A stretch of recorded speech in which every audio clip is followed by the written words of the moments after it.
तो Hindi medium student, क्या हालचाल, कैसे हैं आप लोग? शानदार, ज़बरदस्त। लास्ट लेक्चर हमने नेमिंग का डिस्कस किया था। इस लेक्चर में हम डिस्कस करने वाले common name of hydrocarbon radical. कुछ ये एक लेक्चर हमारा छूट गया था, तो मैं सोच रहा हूँ पहले इसको पढ़ लेते हैं। तो इस लेक्चर में हम डिस्कस करेंगे common name of hydrocarbon radical को। ठीक है, तो यहाँ देखो, अनसेचुरेटेड रेडिकल जो होते हैं, यानी कि डबल बॉन्ड और ट्रिपल बॉन्ड वाले जो रेडिकल होते हैं, उसमें जैसे यहाँ पर CH2 डबल बॉन्ड CH से कोई रेडिकल निकला है तो हम इसको बोलेंगे विनाइल। ठीक है, ये दो चीज़ें याद रखने लायक है, तुम इसे याद रख सकते हो आराम से। अगर यहाँ पर CH2 डबल बॉन्ड CH है और इस CH2 से कोई रेडिकल निकला है तो हम इसको बोलते हैं एलाइल। ठीक है, CH ट्रिपल बॉन्ड C और उसके बाद में CH2, इससे कोई रेडिकल निकला है तो इसको बोलते हैं प्रोपार्जिल। इसको याद रखने की इतनी कोई ज़रूरत नहीं है, ज़्यादा मेन हमारे पास में ये दो हैं, विनाइल और एलाइल। ठीक है, CH2 डबल बॉन्ड CH से कोई रेडिकल निकला है तो उसको विनाइल बोलेंगे, और CH2 डबल बॉन्ड CH2 से कोई रेडिकल निकला है तो उसको एलाइल बोलेंगे। ठीक है, लिख लो, ये दो नाम है, एलाइल और विनाइल, दो चीज़ें काम की है। प्रोपार्जिल तुम्हें याद रखने की इतनी ज़रूरत नहीं है। ठीक है, आया समझ में? यहाँ देखो, उसके बाद में some other radicals and their name. ये देखो, यहाँ पर CH3 यानी कि ये हो गया हमारा इथाइल। इससे अगर कोई रेडिकल निकलता है तो इससे टू टाइप से रेडिकल बनते हैं। ठीक है, यहाँ पर CH3 है और इस CH यानी कि इस कार्बन से डायरेक्ट दो वैलेंसी फ्री है। ठीक है, अगर यहाँ पर दो वैलेंसी फ्री है तो इसके लिए हम लिखते हैं ईडीन। ठीक है, और अगर दो अलग अलग कार्बन से दो वैलेंसी फ्री है तो हम फिर इसको लिखते हैं ईन। ठीक है, यहां देखो, अगर एक ही कार्बन से दो वैलेंसी फ्री है तो लगेगा ईडीन। ठीक है, एग्जाम्पल के लिए ये CH3 और ये CH और इस कार्बन से ही डायरेक्ट दो वैलेंसी फ्री है तो हम यहां पर इसके लिए यूज करेंगे ईडीन को। ठीक है,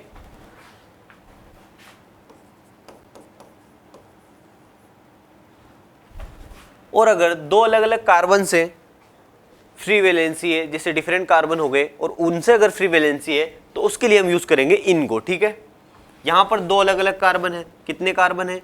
3 कार्बन है।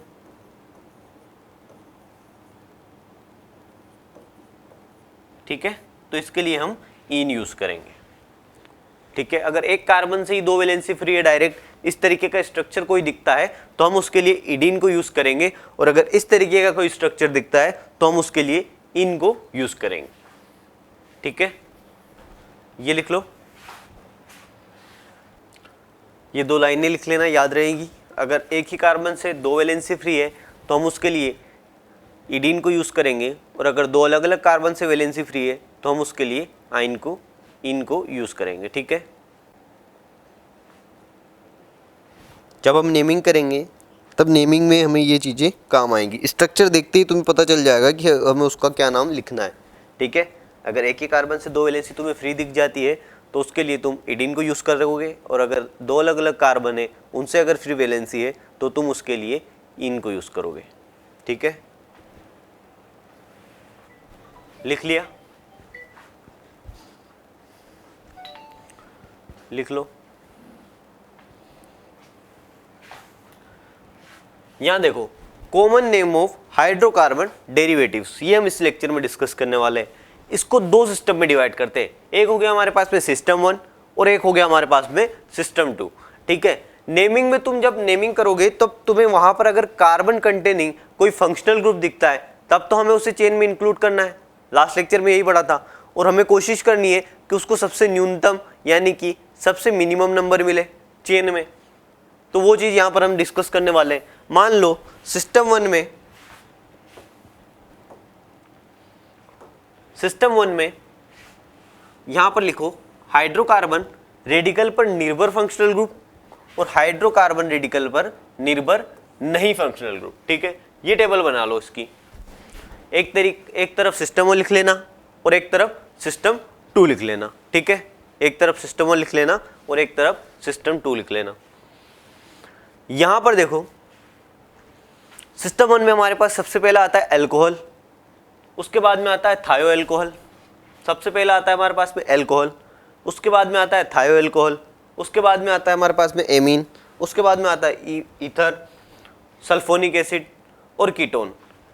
यहां पर देखो मैंने इस तरफ बोला कि हाइड्रोकार्बन रेडिकल पर निर्भर नहीं फंक्शनल ग्रुप, यानी इनके पास में कार्बन है, इन फंक्शनल ग्रुप के पास में जिस फंक्शनल ग्रुप में कार्बन है उसको तो हम चेन में इंक्लूड कर रहे हैं, लेकिन यहां पर कीटोन में भी तो कार्बन है।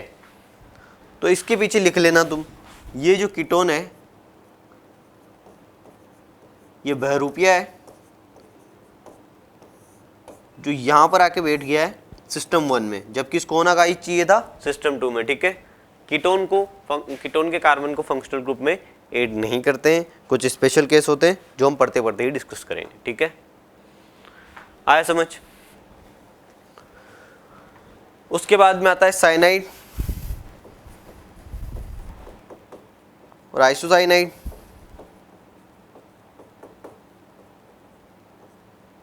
साइनाइड और आइसोसाइनाइड दोनों सिस्टम्स में हमें देखने को मिलेंगे, सिस्टम 1 में भी और सिस्टम 2 में भी। ठीक है, इनका दोनों तरीकों से यूज होता है, डिफरेंट रूल्स हैं जो कि हम पढ़ते पढ़ते ही डिस्कस कर लेंगे नेमिंग में। ठीक है, सिस्टम 2 में देखो हमारे पास एल्डिहाइड हो गया, इक एसिड हो गया, ये सारे जो कार्बन कंटेनिंग फंक्शनल ग्रुप है इनको जब हम चेन में पढ़ते हैं तब हम ट्राई करेंगे कि इनको मिनिमम नंबर हम देने का ट्राई करेंगे, न्यूनतम हम इनको मिलना चाहिए और इनके कार्बन को चेन में इंक्लूड कर दें। ठीक है, उसके भी कुछ केसेस हैं, कुछ रूल हैं। ठीक है, आया समझ। ये टेबल बना लो, सिर्फ एक ही चीज तुम्हें देखने को मिलेगी वो है कीटोन। ठीक है, ये याद रख लेना। उसके बाद में आते हैं जो डिफरेंट फंक्शनल ग्रुप है,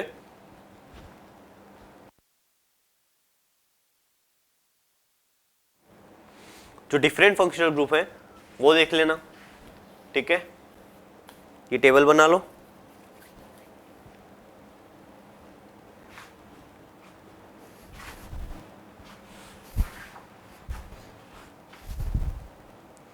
यहां देखो सिस्टम 1 और सिस्टम 2 के हिसाब से जब हम नेमिंग करेंगे तब तुम्हें एक चीज देखने को मिलेगी।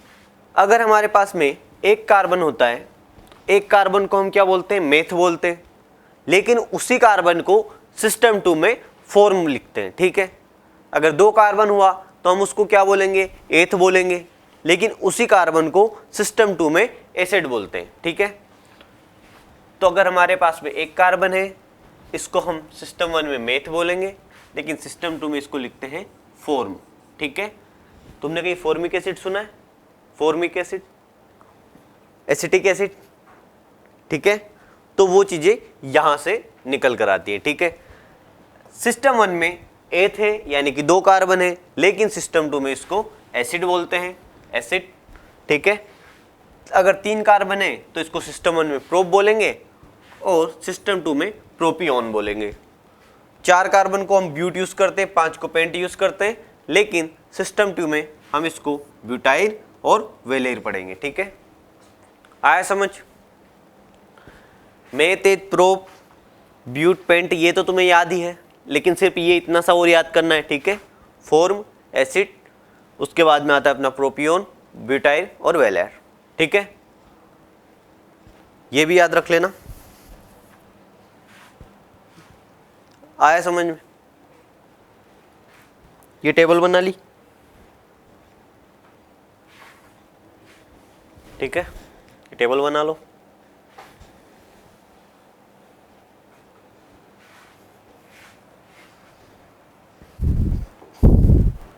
लिख लिया ये लिख लिया। ठीक है, मेथ, एथ, प्रोप, ब्यूट, पेंट को हम सिस्टम 1 में पढ़ेंगे, उसके बाद में फॉर्म, एसिड, प्रोपियोन, ब्यूटाइल और वेलेर को सिस्टम 2 में पढ़ेंगे। ठीक है, आया समझ। ठीक है, नेक्स्ट देखो एक्राइल और क्रोटोन। ठीक है। डबल बॉन्ड जिस कार्बन के से लगा हुआ ही है और उस कार्बन के बाद में ये कार्बन है जिस कार्बन से फ्री वैलेंसी है उसके जस्ट बाद कार्बन से अगर डबल बॉन्ड है तो इसको बोलते हैं एक्राइल, और जिस कार्बन से वैलेंसी फ्री है उसके जस्ट कार्बन के बाद में डबल बॉन्ड लगाओ यानी कार्बन कार्बन डबल बॉन्ड और दोनों तरफ वैलेंसी फ्री है, इसको हम लिखेंगे क्रोटोन। ठीक है। इसके यूज़ जब हम करेंगे, जब हम इसका नेमिंग में हम इसे यूज़ करेंगे तब तुम्हें डायरेक्ट समझ में आ जाएंगे, क्योंकि यहाँ पर एग्जाम्पल है, एग्जाम्पल थ्योरी इसे पढ़ना सही नहीं है। डायरेक्ट जब हम नेमिंग करेंगे तब तुम्हें डायरेक्ट समझ में आ जाएंगे। ठीक है, लिखो, ये लिख लो।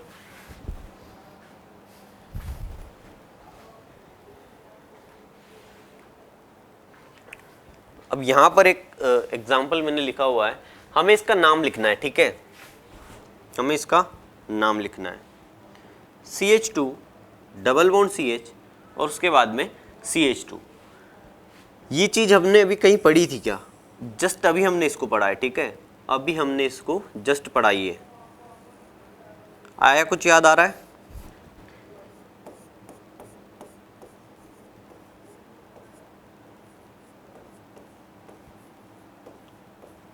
यहां देखो, सबसे पहले ही हमने विनाइल और एलाइल को डिस्कस किया था। CH2CH CH2 जिससे रेडिकल निकला हो उसको हम एलाइल पढ़ते हैं, तो हम इसको क्या पढ़ेंगे? हम इसको पढ़ेंगे एलाइल अल्कोहल। ठीक है, आया समझ में? विनाइल और एलाइल याद रखने वाली बात है, वो दो चीज़ें तुम्हें याद रखनी है। तुम प्रोपार्जिल को याद नहीं रखोगे तो भी चलेगा। ठीक है, लेकिन ये दोनों तो मेन है, स्टार है, तुम्हें ये याद रखना पड़ेगा। ठीक है, लिखे, आगे चल।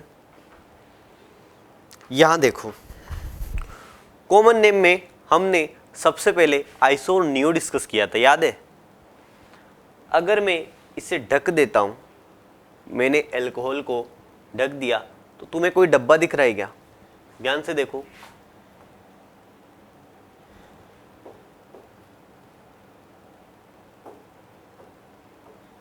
ये डब्बा याद आ रहा है?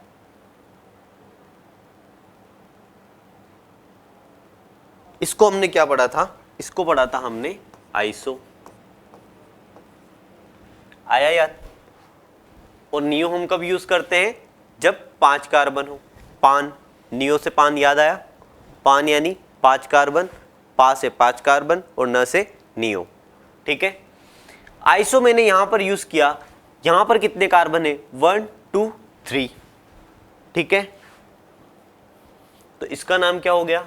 आइसो प्रोपाइल, और यहां पर OH लगा हुआ है तो मैं लिख देता हूं अल्कोहल। ठीक है,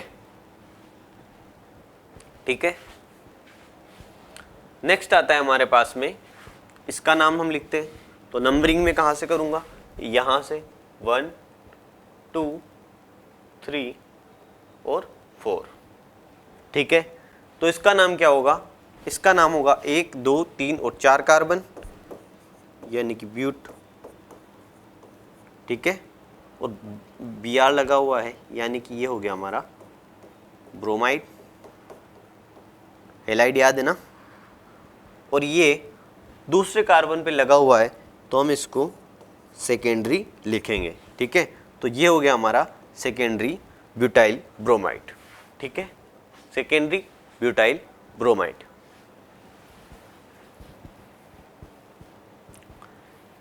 लिख लिया? आया समझ में? आइसो कहां से आया, नियो कहां से आया? आइसो और नियो समझ में आ रहा है? ठीक है, जितना आप डेली यहाँ पर मतलब 15-20 मिनट की एक छोटी क्लास होती है, ज़्यादा से ज़्यादा हम 30 से 40 मिनट की ऑनलाइन में इतनी क्लास होती है, ऑफलाइन में 1.5 घंटे की क्लास होती है, लेकिन उसमें पढ़ाई उतना ही जाता है। ठीक है, क्योंकि बीच में लिखने का भी टाइम दिया जाता है।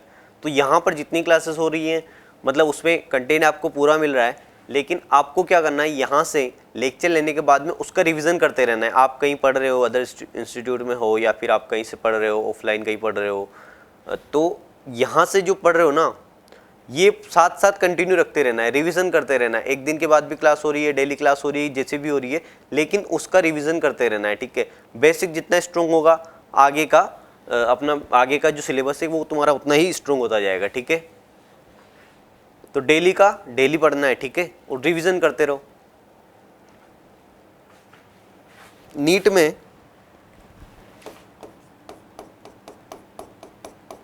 अगर तुम लोग जो भी नीट 2026 के लिए यहाँ पर प्रिपरेशन कर रहे हैं, और ये सभी के लिए 2026 वालों के लिए नहीं है, तो ये यहाँ पर तुम्हें डेली कम से कम बायो जो है ये तो डेली तुम्हें 2 घंटे फिक्स निकालने ही है बायो के लिए। तुम कहीं पढ़ रहे हो या कहीं भी तुम क्लासेस ले रहे हो, उसके बाद में एक्स्ट्रा 2 घंटे सिर्फ तुम्हें बायो पढ़नी है, वो भी कंसिस्टेंसी के साथ में, ठीक है। ये सिर्फ मिनिमम है, ये मिनिमम है, ठीक है। मैक्सिमम तो भाई तुम्हें इससे बायो आराम से 3 से 4 घंटे तुम्हें पढ़नी है डेली। उसमें सिर्फ तुम्हें थ्योरी नहीं पढ़नी है, उसमें तुम्हें क्वेश्चन प्रैक्टिस भी करनी है। जितना ज़्यादा थ्योरी करोगे कोई मतलब नहीं है, तुम्हें क्वेश्चंस करने पड़ेंगे, ठीक है। एसेशन एंड रीजन के कथन और कारक वाले क्वेश्चंस जो है वो भी तुम्हें करने पड़ेंगे, ठीक है।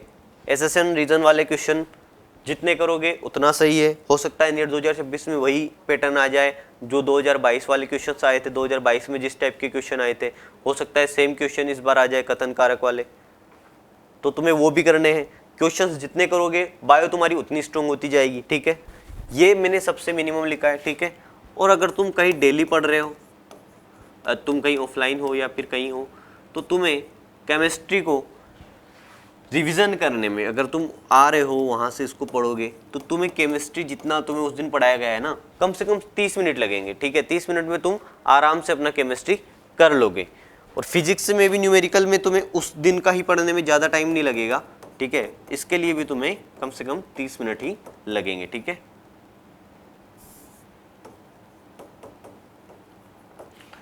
तो सिर्फ तुम्हें इतना पढ़ना है।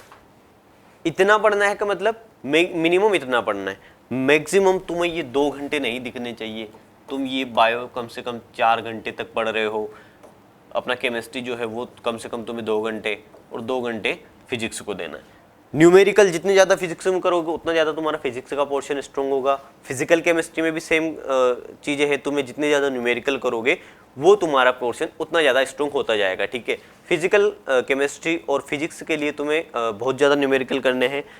थ्योरी में केमिस्ट्री और बायो में तुम आराम से थ्योरी कर सकते हो, लेकिन क्वेश्चंस भी तुम्हें साथ में करने पड़ेंगे, ठीक है। तो जितना जो पढ़ाया जा रहा है डेली, तुम जहाँ पढ़ रहे हो उतना डेली पढ़ो। मैं टेलीग्राम पे एक शेड्यूल बनाकर सेंड करूँगा, अगर तुम जिसको अच्छा लगे वो उस तरीके से पढ़ सकता है, ओके। लिख लिया ये, ठीक है। यहाँ देखो, यहाँ पर हमारे पास में कितने कार्बन है, 1 2 3 और 4, तो ये तो हो गया हमारा ब्यूटाइल। लेकिन एक सेकेंड,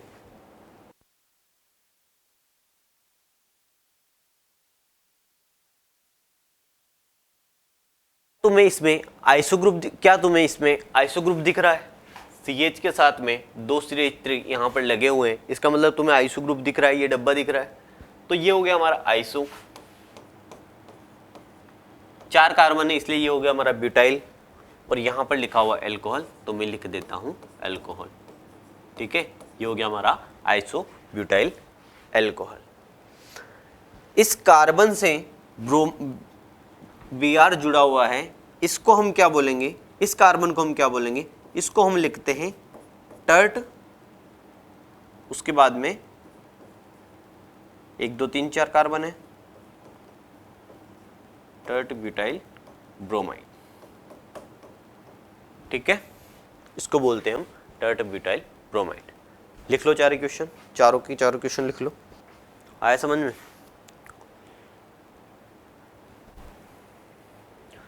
मैंने जो सर्कल बनाया इसके अंदर जो कंपाउंड है इसका अगर हम नाम लिखते हैं, तो यहाँ पर देखो, यहाँ पर एक कार्बन है, ठीक है। इससे 2 मिथाइल लगे हुए हैं, यानी कि यहाँ पर कोई CH होगा, एक वैलेंस ये, एक ये और एक हाइड्रोजन, तो है ही सही, ठीक है। तो अगर एक CH है और यहाँ पर कोई CH3 है, यहाँ पर कोई CH3 है, तो इसको हम क्या बोलेंगे, इसको हम बोलेंगे आइसो। CH और 2 CH3 जिससे लगे हुए हैं, इसको हम क्या बोलेंगे, ये डिब्बा हमें दिख जाता है, तो इसको हम क्या बोलेंगे, इसको बोलते हैं आइसो। आया समझ में? इसको बोलते हैं आइसो। और ये क्या है, यहाँ पर कोई कार्बन है, वैलेंसी तो उसकी पूरी हो ही गई है, यहाँ पर कोई कार्बन है, यहाँ पर एक CH3 ग्रुप यहाँ पर है, एक यहाँ पर और एक यहाँ पर, आया समझ में, यहाँ पर कुछ लगा होगा, ठीक है। तो इसको हम क्या बोलेंगे, इसको हम बोलेंगे टर्शरी ब्यूटाइल, ठीक है। इसको हम क्या बोलेंगे, इसको बोलेंगे हम टर्शरी ब्यूटाइल या फिर टर्ट ब्यूटाइल, ठीक है। आया समझ में, टर्ट ब्यूटाइल समझना सीख गए, ठीक है। लिख लो ये क्वेश्चन चारों।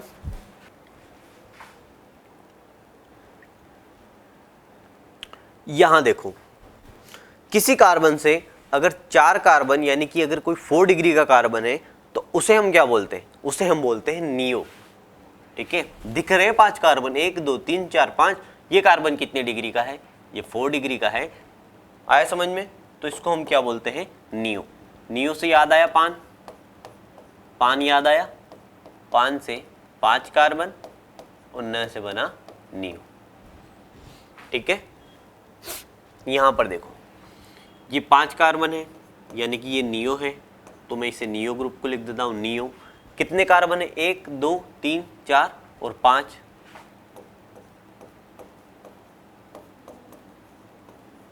और इससे एमीन जुड़ा हुआ है तो मैं लिख देता हूं एमीन। आया समझ में, ठीक है। यहां पर हमारी बेंजीन की रिंग है तो इसको हम लिख देते हैं बेंजाइल अल्कोहल। आया समझ में।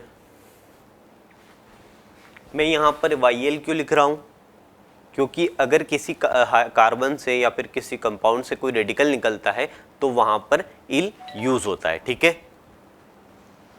हाइड्रोकार्बन डेरिवेटिव्स हम पढ़ रहे हैं, आया समझ में। लिख लो दोनों क्वेश्चन, उधर वाले दोनों क्वेश्चन तुम खुद से सोल्व करोगे, ठीक है। उधर वाले दोनों क्वेश्चन तुम खुद से सोल्व करोगे। बताओ कहाँ पढ़ा था हमने, CH2 डबल बॉन्ड CH कहाँ पढ़ा था हमने, उसके बाद में CH2 double bond CH CH2। Vinyl allyl कुछ आ रहा है क्या याद में, कुछ आ रहा दिमाग में, ये तो हमने अभी किया था। इसको बोलते हैं एलाइल एल्कोहल, इसको बोलते हैं vinyl vinyl chloride, sorry vinyl chloride. आया समझ में, विनाइल और एलाइल जो हमने पढ़ा था, याद आया कुछ। Vinyl allyl CH2 double bond CH, same question है यहाँ पर, सेम क्वेश्चन हमने किया है विनाइल और एलाइल वाला, ठीक है। आया समझ में। लिखो चारों क्वेश्चंस, लिख लो चारों क्वेश्चन लिख लो। यहां पर देखो, जिस कार्बन से 2 वैलेंसी फ्री हो उसके लिए हम क्या यूज करते हैं, उसके लिए हम यूज करते हैं ईडीन को, हमने अभी पढ़ा था, ठीक है। यहां पर कितने कार्बन है, 2 कार्बन है, और यहां पर हमारे क्लोरो, ठीक है।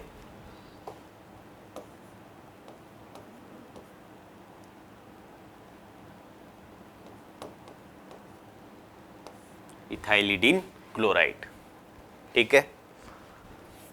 यहां पर क्या है, यहां पर ये ईथर है, कितने मिथाइल इससे जुड़े हुए हैं, 2 मिथाइल इससे जुड़े हुए हैं, तो मैं लिख देता हूं डाई मिथाइल ईथर, ठीक है। आया समझ, डाई मिथाइल ईथर। ईडीन और ईन का यूज समझ में आ गया ना। अगर किसी कार्बन से डायरेक्ट 2 वैलेंसी फ्री है तो हम उसके लिए ईडीन यूज करते हैं, अगर डिफरेंट कार्बन से वैलेंसी फ्री है तो हम उसके लिए ईन यूज करते हैं, ठीक है। लिखो, डिफरेंट कार्बन से अगर 2 वैलेंसी फ्री है तो हम उसके लिए ईन यूज करते हैं। आया समझ में।